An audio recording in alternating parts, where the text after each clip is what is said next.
कंस के मृत्यु हो गई तो कंस के ससुर जरासंध को इस बात का पता चला कि कंस ने मेरे दामाद को कृष्ण ने मेरे दामाद को मार दिया। अस्थि प्राप्ति रोते हुए जब जरासंध के पास आई तो जरासंध ने कहा अयो आदमी में कर्तुम चक्रे परम मुद्यत, मैं पृथ्वी को यदुवंशियों से विहीन कर दूंगा, तुम चिंता मत करो। इसने 23 अक्षौहिणी सेना इकट्ठा की। जरासंध की राजधानी गिरिवर्ज थी, मगध देश में। मगध देश जो वर्तमान में बिहार है, बिहार में गिरिवर्ज नामक स्थान पर इसकी राजधानी थी। और ये 23 अक्षौहिणी सेना इकट्ठा करके भगवान कृष्ण के ऊपर चढ़ाई किया मथुरापुरी पर। और एक अक्षौहिणी सेना में होता है अयुतम च नागा त्रिगुणी रथानाम लक्षैक योधा 10 लक्ष बाजिनाम पदाति संख्या खट 300 कोटि अक्षौहिणी नाम मुनयो वदन्ति। अयुतम च नागा 10,000 हाथी, त्रिगुणी रथानाम 3 गुना रथ 30,000 रथ, लक्षैक योद्धा 1 लाख सेनापति, 10 लक्ष बाजिनाम 10 लाख घुड़सवार, पदाति संख्या खट 300 कोटि, पैदल संख्या 36 करोड़। 36 करोड़ पैदल संख्या, ये इतनी एक अक्षौहिणी सेना है। और इसने 23 अक्षौहिणी सेना इकट्ठा किया, इकट्ठा करके चढ़ाई कर दिया। भगवान कृष्ण बलराम जी से कहे भैया कहे हाँ कहे जरासंध चढ़ाई कर रहा है, अब तो युद्ध करना पड़ेगा। अभी तक तो अस्त्र शस्त्र की जरूरत नहीं पड़ी, अब तो अस्त्र शस्त्र की भी जरूरत पड़ेगी। कहे हाँ।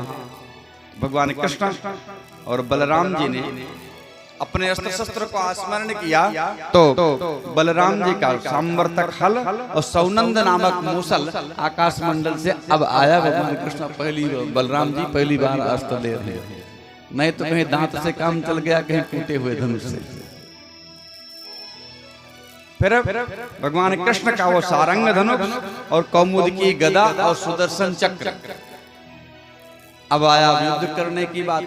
भगवान कृष्ण कहने लगे भैया देखो हमको जरासंध से युद्ध नहीं करना है और उसकी सेना का संहार कर देना है। इसलिए कि जितने जो राक्षस गण है ना, आतताई जितने लोग हैं, सारे आतताइयों को इकट्ठा करेगा। जब सारे आतताई इकट्ठा करेगा सबको हमको मारने में बड़ी आसानी होगी।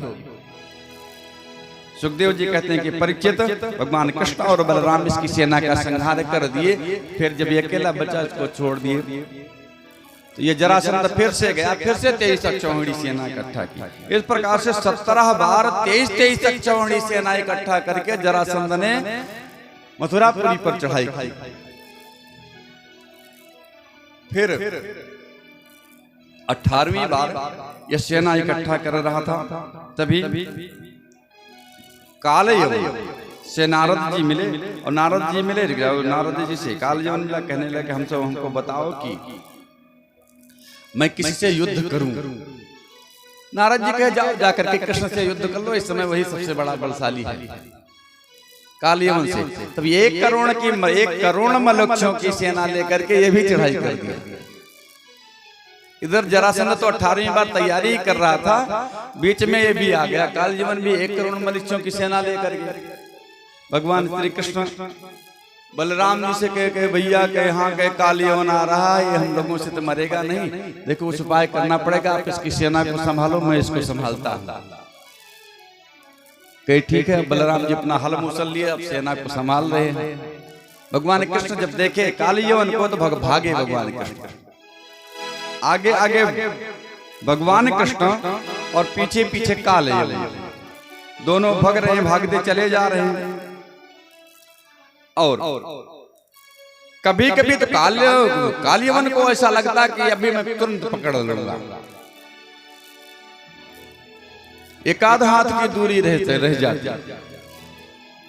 भगवान कृष्ण भागते भागते मथुरापुरी से राजस्थान के धौलपुर जाकर के पहुंच गए। मथुरापुरी से जो उत्तर प्रदेश में है, यहां से भागते हुए राजस्थान में धौलपुर नामक स्थान पर पहुंच गए, जहां मुचकुंद गुफा है, वहां पहुंच गए। कम नहीं भागे। और जब भगवान कृष्ण यहां भागे तो इनका एक नाम रणछोड़ भी पड़ा। बोलिए रणछोड़ भगवान की। अब ये भागे भागे करके मुचकुंद गुफा में वहां जा करके प्रवेश किए और वहां पर मुचकुंद जी सोए हुए थे। तुरंत अपना दुपट्टा उतारे, उठा करके लिटा दिया। लेटाने के बाद उड़ा दिया, उड़ाने के बाद अपने बाप अंदर चले गए। अब वो जब आया कालीजमन दिखा रहे, कहे जब तुमको युद्ध नहीं करना तो पहले हार मान लेते, यहाँ तक भाग करके क्यों आया? नाटक करता है सोने का। अपने पैर से बड़े जोर से प्रहार किए। जब प्रहार किए तब तक मुचकुंद जी जग गए। जब मुचकुंद जी जगे, उनकी दृष्टि जैसे पड़ी तैसे कालीजमन भस्म हो गया। अब कालीजमन भस्म हो गया। मुचकुंद जी सोच रहे हैं, अरे ये भस्म कौन हो गया भला? तब भगवान कृष्ण आए। जब भगवान कृष्ण आए तो कहे आप कौन?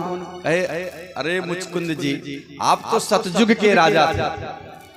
मुचकुंद जी सतयुग के राजा थे। इंद्र के पास जब सेनापति नहीं थे, इंद्र के तरफ से ये युद्ध करने के लिए गए थे, सेनापति के रूप में मुचकुंद जी।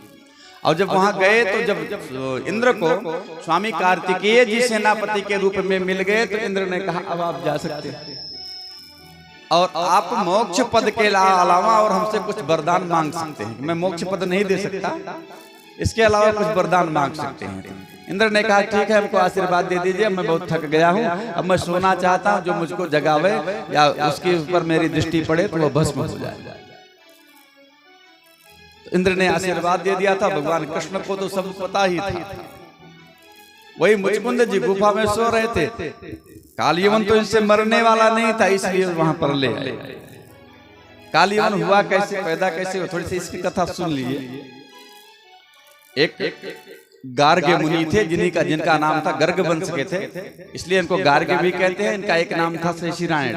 इनका विवाह यदुवंश में हुआ और यदुवंश में जब हुआ, ये त्रिगर्त राज, यदुवंश में एक थे त्रिगर्त राज, इन्हीं के पुरोहित भी थे। यदुवंश में इनका विवाह हुआ। विवाह होने के बाद हुआ क्या कि ये आए, आकर के तपस्या करने लगे। कुछ दिन के बाद इनका साला आया। जब इनका साला आया तो साला पूछने लगा कि बहन जी, बहनोई जी कहाँ गए? कहे जा रहे जब से तो विवाह हुआ तब से तो वो तपस्या कर रहे हैं। वर्ण और आश्रम का अतिक्रमण नहीं करना चाहिए। वर्ण आश्रम का अतिक्रमण नहीं करना चाहिए। जब ब्रह्मचर्य व्रत का धारण कर ब्रह्मचर्य व्रत धारण किया तो उसको ब्रह्मचारी रहना चाहिए। जब अवस्था हो जाए गृहस्थाश्रम की तो गृहस्थ धर्म में प्रवेश करना चाहिए। वर्ण होगा उसका अतिक्रमण नहीं करना चाहिए आश्रम का। फिर वानप्रस्थ का जीवन जब आ जाए तो वानप्रस्थी हो जाना चाहिए। जो संन्यास लेने का समय हो संन्यास ले लेना चाहिए। अब इनको क्रोध आया इनके साले को, कहा कि अगर विवाह कर, जब तपस्या करना था तो विवाह क्यों कर लिया? आए जा करके शेषिरायण से कहा अरे तुम नपुंसक हो, जब विवाह करना था, जब विवाह मेरी बहन के साथ रहना ही नहीं था, विवाह क्यों कर लिया? अब इनको बड़ा क्रोध आया। जब इनको क्रोध आया कहा कि ठीक है, मैं तुमको संतान उत्पन्न करके दिखा दूंगा। अब जब क्रोध आया तो इन्होंने क्या किया कि लोहे का चूरा खा करके तपस्या करने लगे। और जब लोहे का चूरा खा करके तपस्या किया, तपस्या करने के बाद फिर जब ब्रह्मा जी ने जब 12 वर्ष तक तपस्या किए, तपस्या के बाद शिव जी प्रसन्न हुए।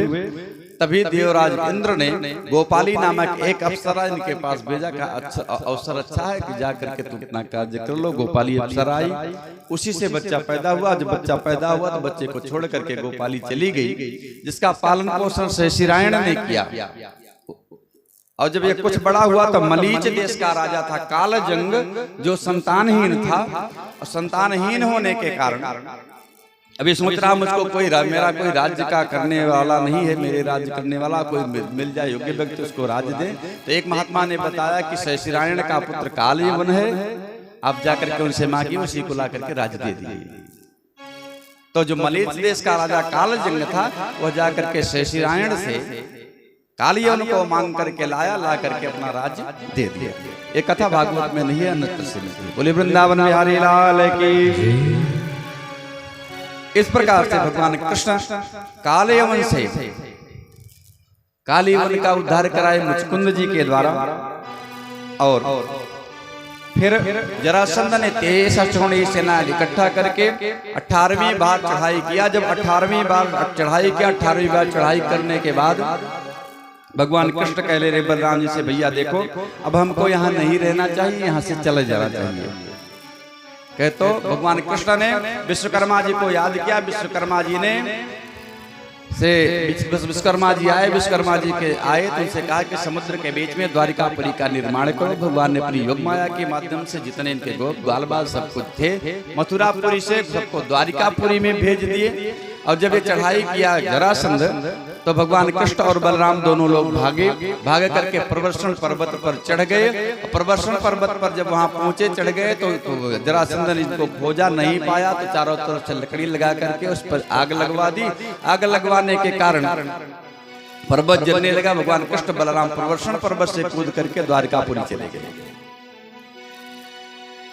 बोलिए वृंदावन बिहारी लाल की। जरासंध समझ गया कि अब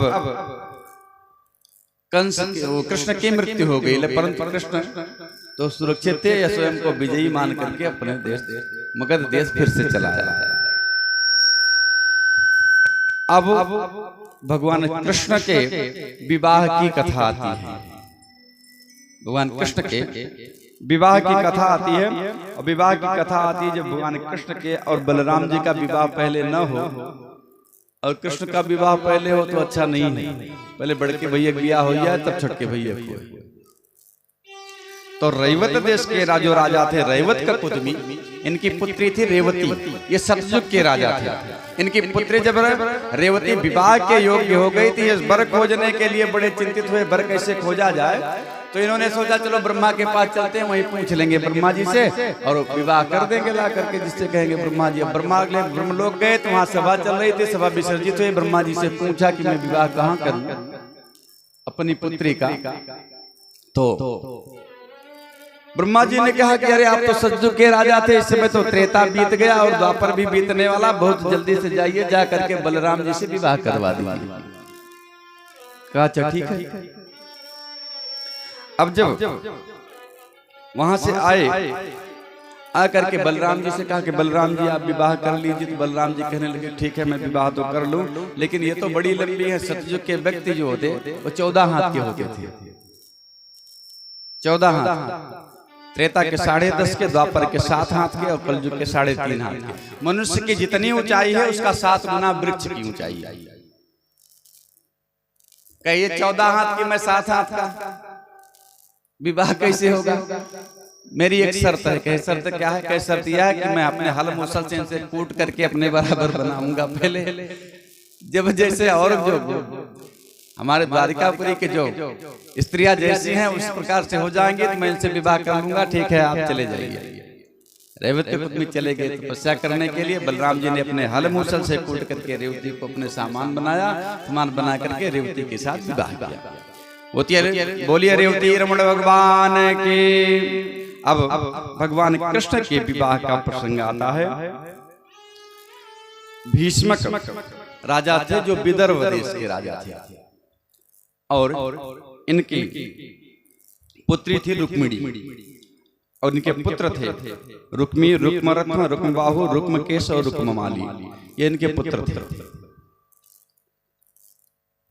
राजा भीष्मक चाहते थे कि मेरी पुत्री का विवाह कृष्ण के साथ हो, लेकिन कंस इनका पुत्र जो था रुक्मी बड़ा था।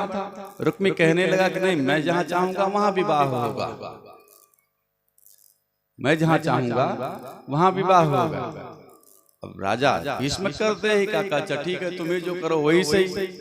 तो भीष्मक ने रुक्मिणी का विवाह शिशुपाल जी के साथ, शिशुपाल के साथ कर दिया, तय कर दिया। जो शिशुपाल के साथ तय कर दिया तो इस बात का पता रुक्मिणी जी को चला कि मेरा विवाह शिशुपाल के साथ हो गया, तय हो गया है। और रुक्मिणी जी को नारद जी ने भगवान कृष्ण के बारे में पहले ही बता दिया था। रुक्मिणी जी अपने मन ही मन भगवान कृष्ण को वर्ण कर चुकी थी कि मैं विवाह करूंगी तो कृष्ण से विवाह करूंगी, अन्यथा विवाह नहीं करूंगी, ऐसे रह जाऊंगा। तो रुक्मिणी सोचने लगे कि अब परसों अगर बारात आएगी मेरा विवाह शिशुपाल के साथ हो जाएगा। मैं तो अपने मन में प्रतिज्ञा कर चुकी हूँ कि कृष्ण से विवाह करूंगी, मैं क्या करूंगा। तभी उनको ब्राह्मण सुदेव ब्राह्मण दिखाई पड़े। और जो सुदेव ब्राह्मण दिखाई पड़े उनसे निवेदन किया, कहा मेरा एक संदेश है, ये संदेश ले जा करके भगवान कृष्ण को दे दो। सुदेव ब्राह्मण पत्र लेकर के रुक्मिणी का भगवान कृष्ण के पास द्वारिकापुरी गए और द्वारिकापुरी जा करके भगवान कृष्ण को पत्र दिया। भगवान कृष्ण को पत्र दिया तो भगवान कृष्ण पत्र पाए बड़े प्रसन्न हुए, कहा रुक्मिणी का संदेश है, इसमें क्या लिखा मैं नहीं जानता हूं। भगवान कृष्ण ब्राह्मण देवता से कहने लगे, भला ब्राह्मणों से मुझको क्या छुपाना, आप ही पत्र पढ़ दीजिए। पत्र में रुक्मिणी लिख रही हैं कि सुत्ता गुणान भुवन सुंदर सुन्नताम ते निर्विश्व कर्ण विवरई हरतोंग तापम रूपाम दुसाम दृश्मताम अखिलार्थ लाभम तुय्यचिता विशत्र अपत्रपम में। हे प्रभु, मैं आपको आज निर्लज्ज होकर के यह पत्र लिख रही हूँ, यह पत्र लिख रही हूँ आपको, मैं आज निर्लज्ज होकर के आपको पत्र लिख रही हूँ। और श्रुता गुणान भुवन सुंदर सुन्नताम ते, नारद जी से तो मैंने जो सुना था आपकी सुंदरता का गुणगान नारद जी के से सुन करके जो मेरे हृदय का ताप था वो मेरे हृदय का ताप तो समाप्त हो गया था। परंतु अभी जो मेरी आंखें हैं ना, वाकई आपको देखना चाहती हैं और मेरा विवाह जो है शिशुपाल के साथ तय हो गया है। और आप प्रभु अगर नहीं आएंगे तो मैं कठिन व्रत करके अपना प्राण त्याग दूंगी, परंतु शिशुपाल के साथ विवाह नहीं करूंगी। अब एक जन्म की बात क्या, मैं 100 जन्म तक शिशुपाल के साथ विवाह नहीं करूंगी। और हे प्रभु, सिंह का भाग अगर सियार खाए तो यह भाग बात शोभा नहीं देती।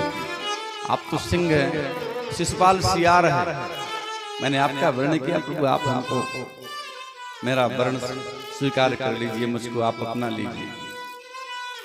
जब इस प्रकार से ब्राह्मण देवता ने संदेश पढ़ा, संदेश पढ़ने के बाद भगवान कृष्ण कहने लगे, करे ब्राह्मण देवता, जैसे जो हाल रुक्मिणी का है वही हाल मेरा भी है। मुझसे भी नारद जी ने जब से वर्णन किया तब से मैं भी रुक्मिणी को बड़ा याद करता हूँ। ठीक है, आप चिंता न करो, चलो मैं चलता हूँ।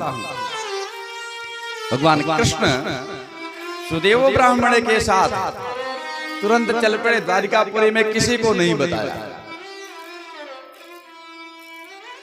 अब यहाँ राजा भीष्म कि अब बारात आएगी। आज जब बारात आएगी तो इन्होंने मातृका पूजन किया। पितृन देवान समभ्यर्च विप्राश्च विधिवन्नप। राजा भीष्मक ने विधि पूर्वक पहले पितरों की पूजा की, फिर देवताओं की पूजा की और उसके बाद ब्राह्मणों की पूजा की। कहे विधिवन, विधि पूर्वक। सर्वप्रथम हमको पितर पूजा करने की आवश्यकता है। अगर हमको सांसारिक वैभव चाहिए तो पितरों का पूजन आवश्यक है। पितर हमको जब प्रसन्न होते हैं हम पर तो सांसारिक वैभव प्रदान करते हैं। जिस साल में आप गया श्राद्ध किए हो उस साल आपके खेत में ज्यादा अन्न पैदा हो जाएगा अपने आप। जो लोग गया गए होंगे वो अनुभव किए होंगे तो अपने आप ये दिखाई पड़ता है। तो जब पितर हमारे प्रसन्न हो जाते हैं तो पितरों की प्रसन्नता से हमको सांसारिक वैभव की प्राप्ति होती है। जग्ग जग्गी आदमी नांदी श्राद्ध करने का विधान है। विवाह आदमी भी 21 दिन, विवाह जिस दिन है उससे 21 दिन पहले नांदी श्राद्ध कर लेना चाहिए। नांदी श्राद्ध कर लेने से होता क्या है कि जो जन्ना शौच और मरना शौच लगता है उसका दोष विवाह इत्यादि जग्ग जग्गी आदमी नहीं होता है ना। इसलिए नांदी श्राद्ध कर लेना चाहिए। पहले जानकार तो थे ही, पहले विधिवत पितरों का पूजन किया, फिर देवताओं का पूजन किया। और जब देवताओं का पूजन करने के बाद ब्राह्मणों का पूजन किया। और ब्राह्मणों को दान क्या दे रहे हैं आज? 8 भार सोना दान किया। उसे भार का तो कई प्रमाण मिलता है। एक भार कहते हैं कि एक व्यक्ति जितना उठा सके उतना एक भार। तो यो मान लीजिए आज के समय में मान लीजिए एक व्यक्ति 40 किलो उठा सकता है तो 832 320 किलो सोना दिया। और 2 लाख भार मोती दिया, हजारों भार वस्त्र दिया, 60 करोड़ गाय दान किया, 10,000 हाथी, 10 लाख सुंदर सुंदर रथ और 10 करोड़ घोड़े दिया। गुड़ और तिल के बड़े बड़े पहाड़ बना करके भीष्मक ने ब्राह्मणों को दान किया। रुक्मिणी के विवाह के पहले मातृका पूजन। हाँ, अरे भाई राजा महाराजा थे, उनके लिए इतनी तो सामान्य बात थी। हाँ?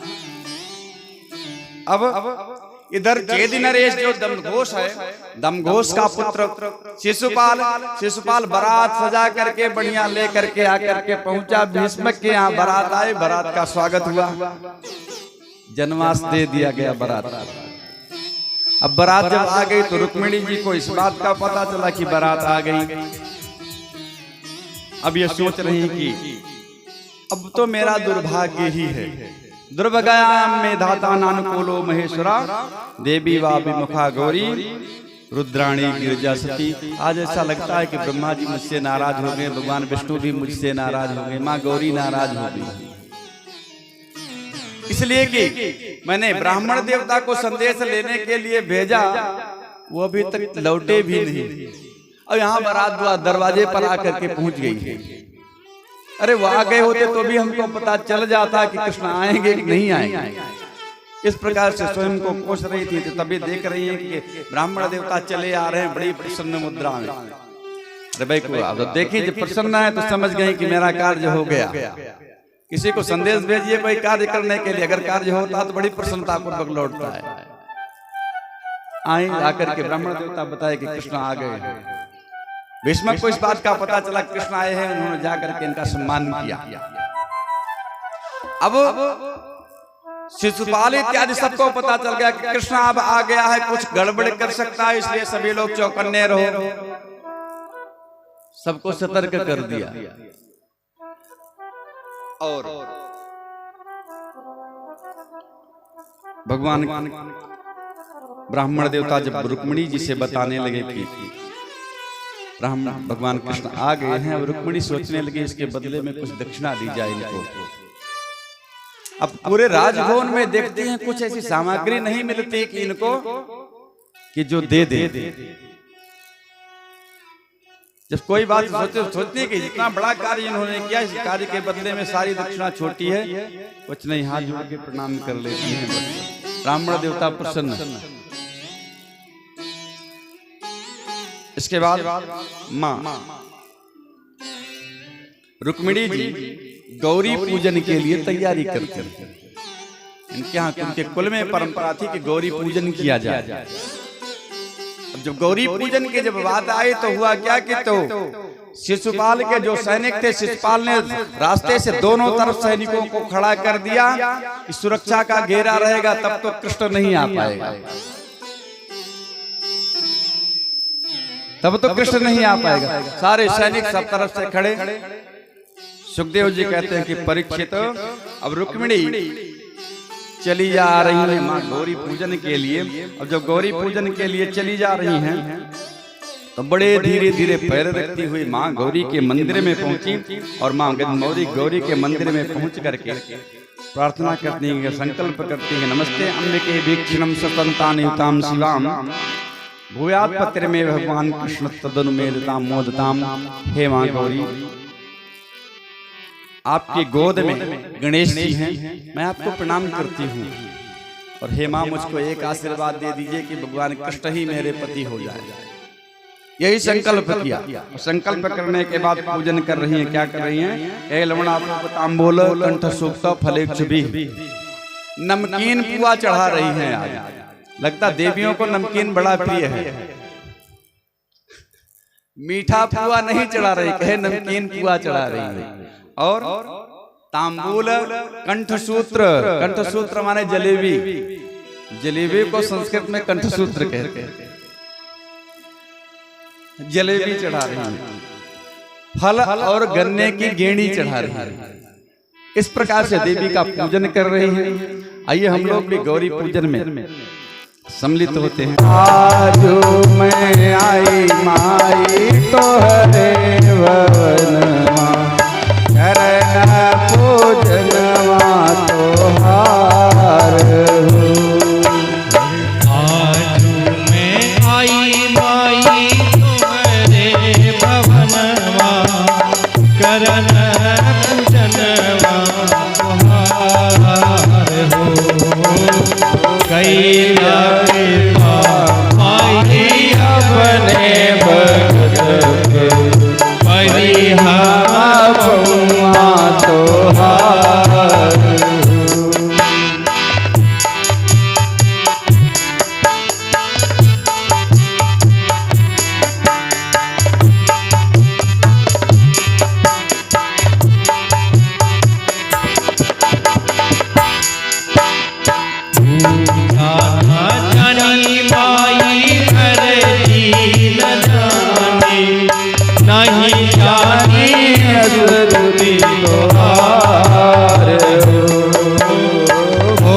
कराय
अब माँ गौरी का पूजन करती हैं रुक्मिणी जी।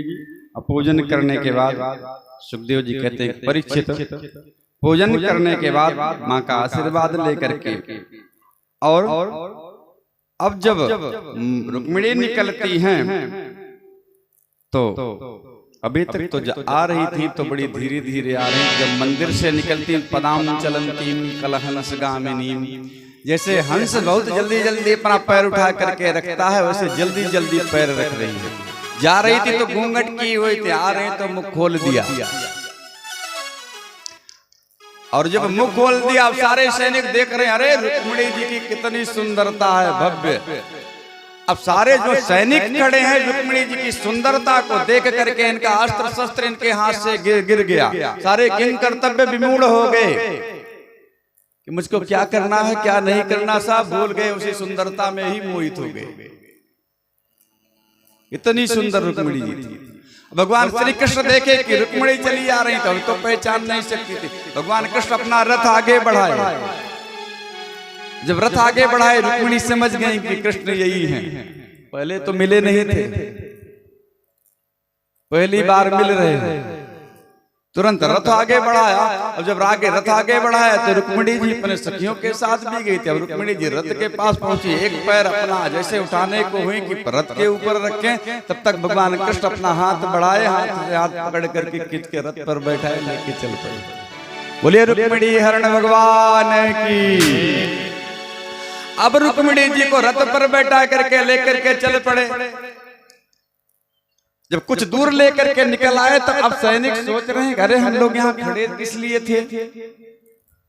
तभी अरे यहाँ अरे कृष्ण रुक्मिणी को लेकर गया पीछा करो उसको। तब तक आगे निकल गए। इधर बलराम जी पूछे कृष्ण कन्हैया कहाँ गए? कहे अरे वहां से भीष्म के यहाँ से सुदेव ब्राह्मण आए थे, उन्हीं के साथ कहीं गए। बलराम जी समझ गए कोई गड़बड़ जरूर है। उधर से बलराम जी भी चल पड़े अपना हलमूसल लेकर। और बलराम जी जब हलमूसल लेकर के चल पड़े, शिशुपाल के सैनिक गए, जाकर के इनसे युद्ध किया, उनको मारा। कृष्ण से कहा कि रुक्मिणी को लेकर के जाओ। तभी जो रुक्मी था, रुक्मिणी एक अक्षौहिणी सेना लेकर के भगवान कृष्ण का पीछा किया। एक अक्षौहिणी सेना लेकर के कृष्ण का पीछा किया। पीछा करने के बाद भगवान बलराम जी ने इनके सैनिकों का संहार किया और भगवान कृष्ण रुक्मी के अस्त्र शस्त्र काट दिए। अस्त्र शस्त्र काट करके इसको अपने दुपट्टे में बांध लिया, रुक्मी को, और अपने दुपट्टे में बांध लिया जैसे पशु बांधा जाता। तब तक बलराम जी आ गए। और रुक्मिणी जी सोच रही अगर मैं कृष्ण से कह दूं कि छोड़ दो ये मेरा भाई है, तो इनका पता नहीं स्वभाव कैसा है। ऐसा न कहीं ये कह दें कि तुम भी इन्हीं के साथ चली जाओ। तब तक जब बलराम जी आ गए, करे कन्हैया ये क्या कर रहे हो? तो अपना संबंधी है, साला है। भला साले के साथ ऐसा आचरण व्यवहार किया जाता है क्या? छोड़ो इसको, छोड़ो। भगवान कृष्ण छुड़ा दिए। फिर बलराम जी ने रुक्मिणी से कहा देखो देवी, ऐसा है कि हम क्षत्रिय हैं, हम क्षत्रियों का तो एक हमारे कुल की तो ऐसी परंपरा ही रही कि हम एक दूसरे से युद्ध करते ही रहते, इसलिए कोई बात नहीं, गलती हो गई। चलो अब आगे चले। द्वारिकापुरी में लाए भगवान कृष्ण रुक्मिणी को, और रुक्मिणी को जब द्वारिकापुरी में ले आए, ले आकर के विधि पूर्वक भगवान कृष्ण ने रुक्मिणी जी के साथ विवाह किया। और जब भगवान कृष्ण ने रुक्मिणी के साथ विवाह किया, रुक्मिणी जी के साथ